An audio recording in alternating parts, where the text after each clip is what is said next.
ജനിമോളായിരുന്നോ? മോള് വാ. ലാസറേട്ടൻ പേടിച്ചോ? പേടിച്ചൊന്നുമില്ല. യാത്രയൊക്കെ എങ്ങനെ ഉണ്ടായിരുന്നു? അത് പിന്നെ പറയണോ, ശരിക്കും എൻജോയ് ചെയ്തു. പിന്നെ വരുന്ന വഴി ഡൽഹിയിലെ ഹോസ്പിറ്റലൊന്ന് കയറി തല കാണിച്ചു. നെക്സ്റ്റ് വീക്ക് ജോയിൻ ചെയ്തേ പറ്റൂ. ലീവ് തീരാറായി ലാസറേട്ടാ. മോള് പോയിട്ടിപ്പോ 2 മാസത്തോളായില്ലേ? അതെ, വിശേഷങ്ങളൊക്കെ പിന്നെ പറയാട്ടോ. പപ്പ എവിടെ? പപ്പാ? ലാസറേട്ടാ, പപ്പ ഇവിടെ ഇല്ലേ? അതോ ആള് എസ്റ്റേറ്റിലാണോ?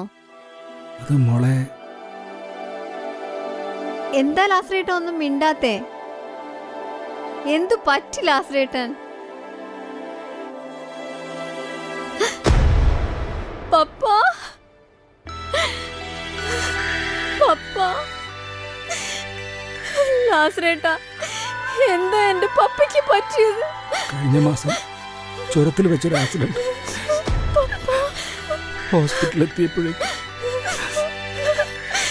എന്നിട്ട് എന്താ എന്നെ അറിയിക്കാഞ്ഞേ? മോളെ അറിയിക്കാൻ എല്ലാ വഴിക്കും ഞങ്ങൾ ശ്രമിച്ചു. മോളെ പിന്നെ ഒരു പോക്ക് പോയാൽ വേറെ ഒരു വിവരമില്ലല്ലോ.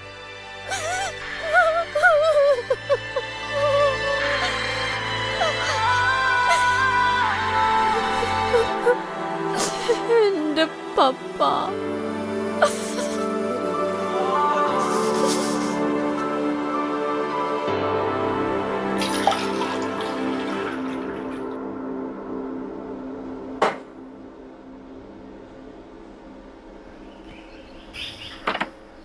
ജനിക്കുഞ്ഞേ, ജനിക്കുഞ്ഞേ.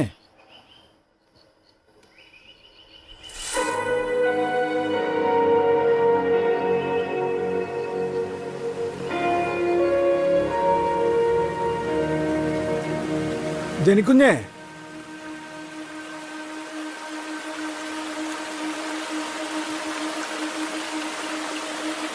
മോൾ ഇവിടെ വന്ന് നിൽക്കായിരുന്നോ? ചായ കുടിക്ക. അവിടെ വെച്ചേക്ക്, കുടിച്ചോളാം.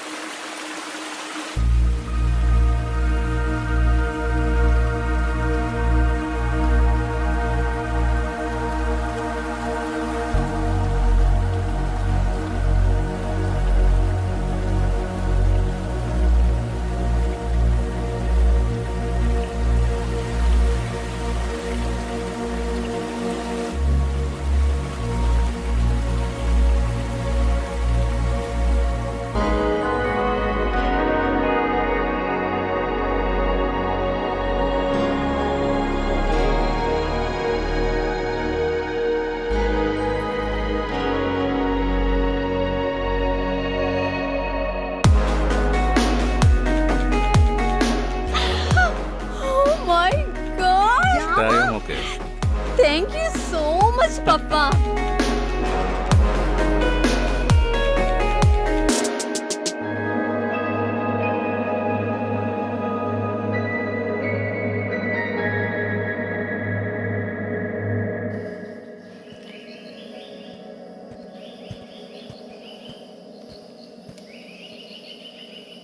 പപ്പ, ഞാൻ പോയി വരാം. മോൾക്ക് ഈ യാത്ര ഒഴിവാക്കിക്കൂടെ? നോ പപ്പ, ഞാൻ ഓൾറെഡി പ്ലാൻ ചെയ്തു പോയി. ഇനി ഒഴിവാക്കാൻ പറ്റില്ല. എന്നാ മോള് പോയിട്ട് വാ. പിന്നെ മോള് പോയിട്ട് വരുമ്പോഴേക്കും പപ്പ ഒരു സർപ്രൈസ് കരുതി വെച്ചിട്ടുണ്ടാവും. പോയിട്ട് വാ. എനിക്കറിയാം, കുറച്ചു നാളായി പപ്പ എന്നോട് എന്തോ പറയാൻ ആഗ്രഹിക്കുന്നുണ്ടെന്ന്. എന്തായാലും പറയ് പപ്പ. പുതിയ എസ്റ്റേറ്റ് വാങ്ങിയിട്ട് മോള് വന്നിട്ടില്ലല്ലോ അങ്ങോട്ട്? ഇല്ല. വന്നിട്ട് നമുക്ക് കാണാം. ഓക്കെ ഓക്കെ, നമുക്ക് ഒരുമിച്ച് പോകാം. ഓക്കെ, മിസ് യു പപ്പ. ലാസറേട്ടാ, ഇത് വെച്ചേക്കു. മോളെ, ഈ പ്രാവശ്യം ഇതൊന്ന് കൊണ്ടുപോകും. ഞാൻ ഈ വിളിക്കുന്നവരോടൊക്കെ മറുപടി പറഞ്ഞു മടുത്തു. ലാസറേട്ടൻ, ഇതങ്ങ് ഓഫാക്കി വെച്ചേക്ക്.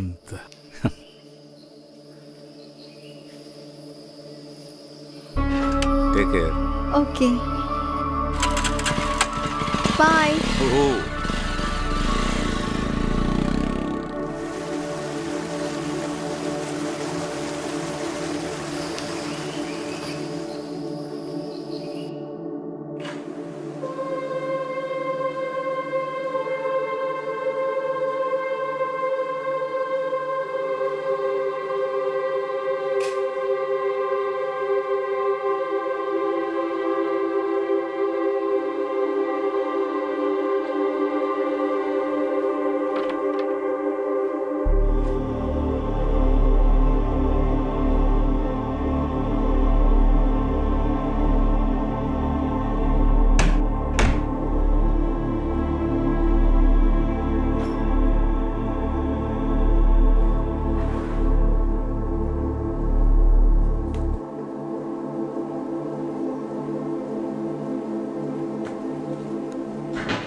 പ്രിയപ്പെട്ട ജനിമോൾക്ക് എന്നെങ്കിലും ഒരിക്കൽ മോളെല്ലാം അറിയണമെന്ന തോന്നലാവാം പപ്പയെ കൊണ്ട് ഈ ഡയറി എഴുതിപ്പിക്കുന്നത്.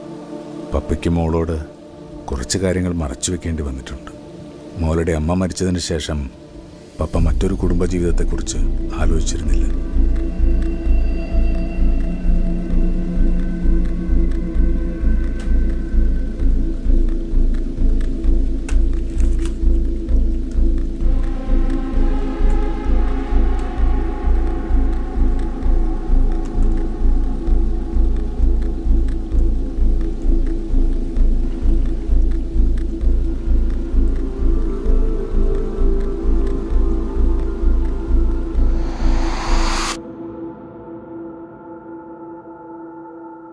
ലാസറേട്ടാ, എന്താ കുഞ്ഞെ, ഞാൻ ഒരിടം വരെ പോവുകയാണേ. വീണ്ടും യാത്ര പോവാണോ? അല്ല ചേട്ടാ, 2 ദിവസം കൊണ്ട് ഞാനിങ്ങെത്തും. ആ ശരി.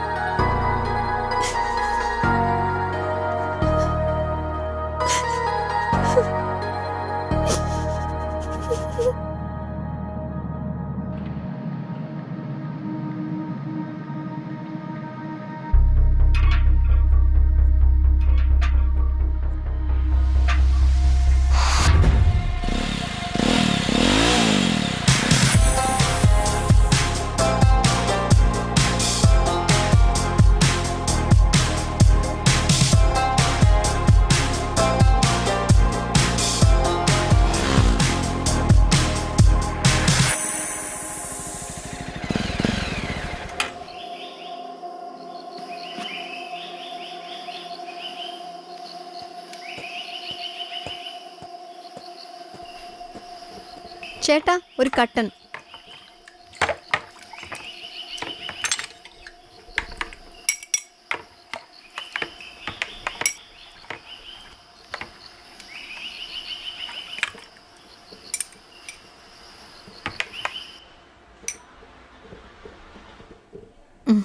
ചേട്ടാ, ഈ പെരിഞ്ചീരി മലയ്ക്ക് ഇവിടുന്ന് എത്ര ദൂരമുണ്ട്?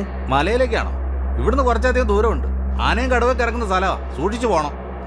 ഓക്കേ.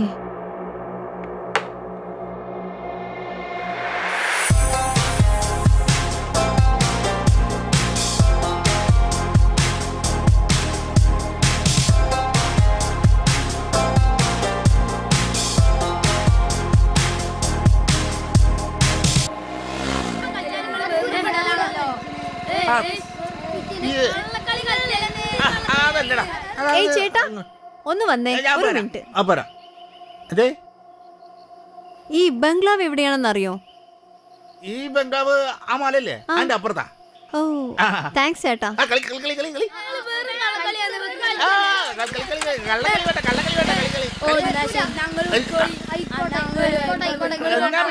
കളിക്കാൻ, നിങ്ങൾ കളിച്ചാൽ മതി.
ഞാനോ?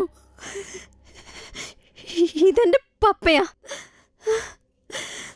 നിങ്ങളാരാ?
ഞാൻ ഈ നാട്ടിലുണ്ടായിരുന്ന ജോൺ മാർക്കിശ്ശേരിയുടെ മകളാണ്. എനിക്ക് ഫാദറിനെ ഒന്ന് കാണണമായിരുന്നു. ഞാൻ പറയാം, നിങ്ങൾ ഇരുന്നോളൂ.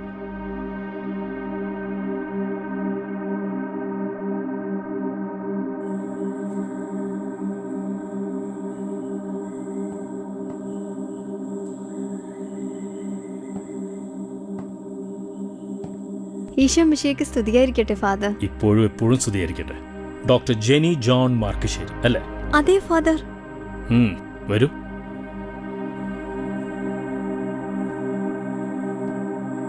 ജെനിവ, മോളുടെ പപ്പ മോളെക്കുറിച്ച് എന്നോട് ഒരുപാട് പറഞ്ഞിട്ടുണ്ട്. ജോണിന്റെ മരണം കുറച്ച് വൈകിയാണ് ഞാൻ അറിഞ്ഞത്. ഞാനൊരു യാത്രയിലായിരുന്നു ഫാദർ. ഇന്നലെയാണ് തിരിച്ചെത്തിയത്. അപ്പോഴേക്കും എൻ്റെ പപ്പ. ഇത്തവണത്തെ യാത്ര കഴിഞ്ഞ് ഞങ്ങൾ ഇങ്ങോട്ട് വരാനിരിക്കുമായിരുന്നു. പപ്പയ്ക്ക് എന്നോട് എന്തൊക്കെയോ പറയാനുണ്ടായിരുന്നു. എന്നിൽ നിന്നും എന്തൊക്കെയോ മറച്ചു വെച്ചിരുന്നു. ഫാദറിന് അതിനെക്കുറിച്ച് എന്തെങ്കിലും? ജോണിന് മോൾക്കറിയാത്ത ഒരുപാട് ബന്ധങ്ങൾ ഈ നാടുമായിട്ടുണ്ടായിരുന്നു. 5 വർഷം മുമ്പാ ജോൺ ഇവിടെ വന്ന് പൂട്ടിക്കിടന്ന ഈ ബംഗ്ലാവും ഫാക്ടറിയൊക്കെ വാങ്ങിയത്. അതിലൂടെ ഒരുപാട് നാട്ടുകാർക്ക് ജോലി നൽകാനും പറ്റി. നാട്ടുകാരുടെ ഇടയിൽ ജോൺ വളരെ പോപ്പുലറായിരുന്നു. കുറച്ചു കാലം കഴിഞ്ഞപ്പോൾ ബംഗ്ലാവിലെ ജോലിക്കാരിയായ മേരിയെ കല്യാണം കഴിക്കുകയും അതിലവർക്കൊരു കുഞ്ഞുണ്ടാവുകയും ചെയ്തു. ഒരു പക്ഷേ ഇതൊക്കെയായിരിക്കും പറയാനുണ്ടായിരുന്നു. എന്നിട്ട് അവരും മോളും? മേരി വല്ലാതെ അപ്സെറ്റായിരുന്നു ജോണിന്റെ മരണത്തിന് ശേഷം. കുറച്ച് ദിവസം കഴിഞ്ഞപ്പോൾ മേരി വിഷം കഴിച്ച് ആത്മഹത്യ ചെയ്തു. അപ്പൊ മോളോ? മോളിവിടെയുണ്ട്, ചർച്ചിന്റെ കീഴിലുള്ള ഓർഫനേജിൽ. അപ്പോ എന്റെ കൂടെ വന്ന ആ പൊട്ടനോ? ആ, ആൽബർട്ട്. ജോണിന്റെ മരണത്തിന് ശേഷം ഈ ബംഗ്ലാവും പരിസരങ്ങളുടെ കാര്യങ്ങളൊക്കെ നോക്കി നടന്ന ആൽബർട്ടാ. എനിക്ക് മോളെ ഒന്ന് കാണാൻ പറ്റുമോ ഫാദർ? പിന്നെന്താ മോളെ? ആ, നോക്ക്.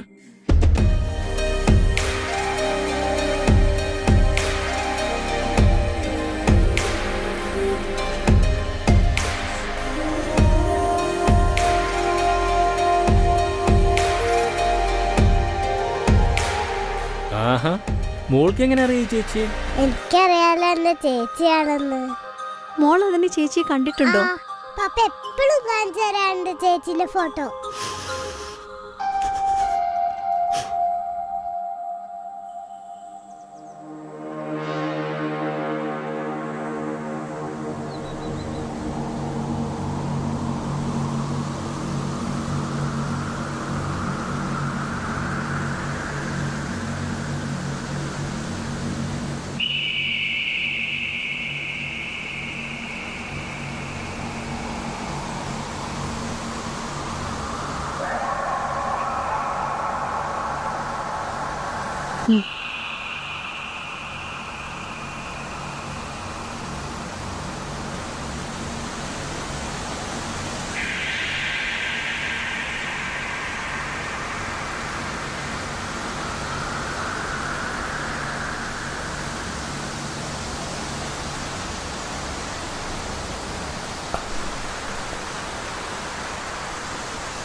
ദാ മോള് വന്നല്ലോ.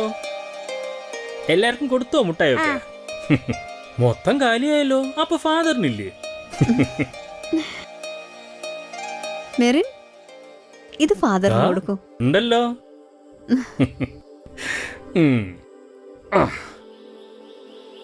ആ ആ ആ ഫോർമാലിറ്റീസ് ഒക്കെ കഴിഞ്ഞില്ലേ ഫാദർ? അപ്പോൾ ഇവിടെ എനിക്ക് കൊണ്ടുപോവാലോ? ഷോ.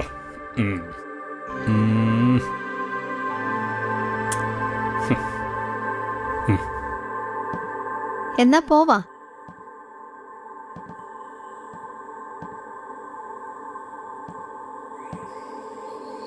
ബൈ.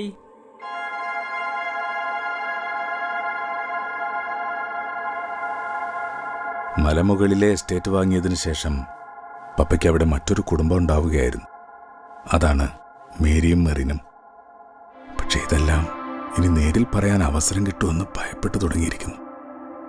കഴിഞ്ഞ ദിവസം രാത്രിയിലുണ്ടായ സംഭവം എന്നെ വല്ലാതെ ഭയപ്പെടുത്തിയിരിക്കുന്നു.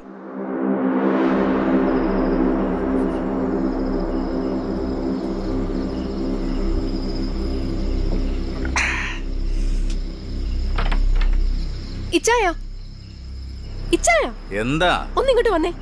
ഞാനൊരു കാര്യം കാണിച്ചു തരാം. എന്ത് കാര്യം? ഞാൻ കാണിച്ചു തരാം. കുറെ ദിവസമായി ഞാനിത് കാണുന്നു. ഇവളുടെ ഒരു കാര്യം. ഒന്ന് വേഗം വാ.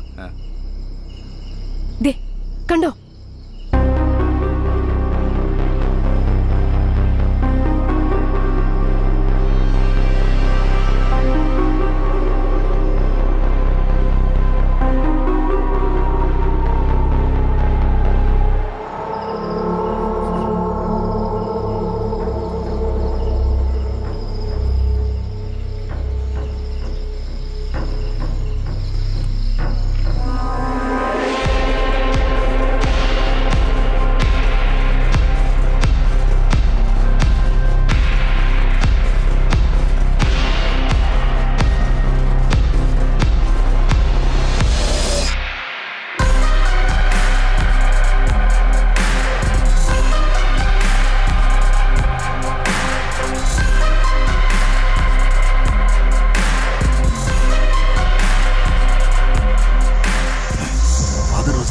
ഞാനും നോക്കിട്ട് വന്നാലോ? വേണ്ട, നമുക്ക് രാവിലെ ചോദിക്കാം.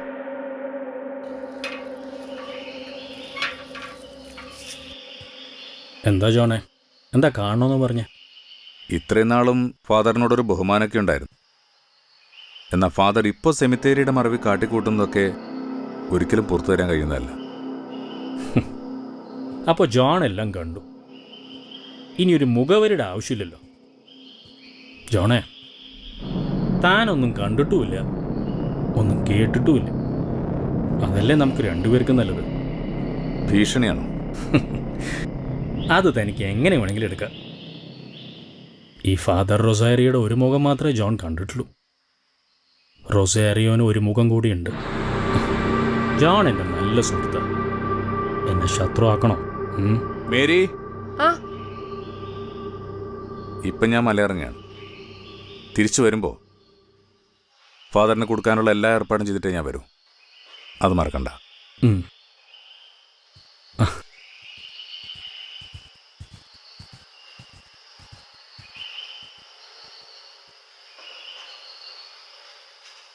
അവൻ നാട്ടിലേക്ക് പോയിരിക്കുക.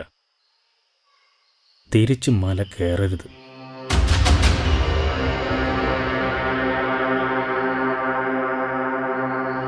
നമ്മുടെ ബംഗ്ലാവിനടുത്തുള്ള പള്ളി സെമിത്തേരിയിൽ ആ രണ്ടു ചെകുത്താന്മാർ പണത്തിനു വേണ്ടി അടക്കിയ പല ശവങ്ങൾക്കും ഞാൻ മറുപടി പറയിക്കും.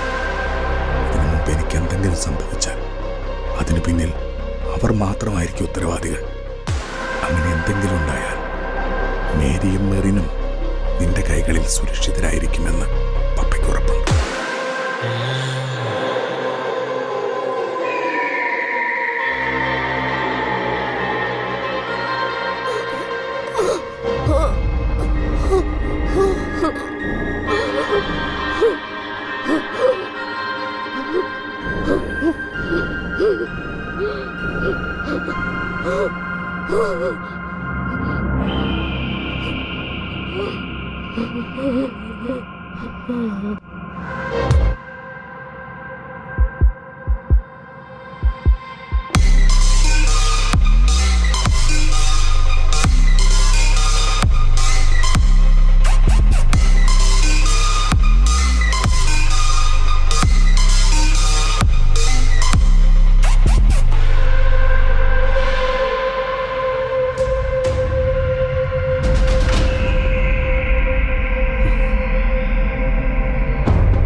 ഇത്രയും നാൾ മോളോട് ഈ സത്യങ്ങളൊക്കെ മറച്ചു വെച്ചതിന് മോള് പപ്പയോട് ക്ഷമിക്കും.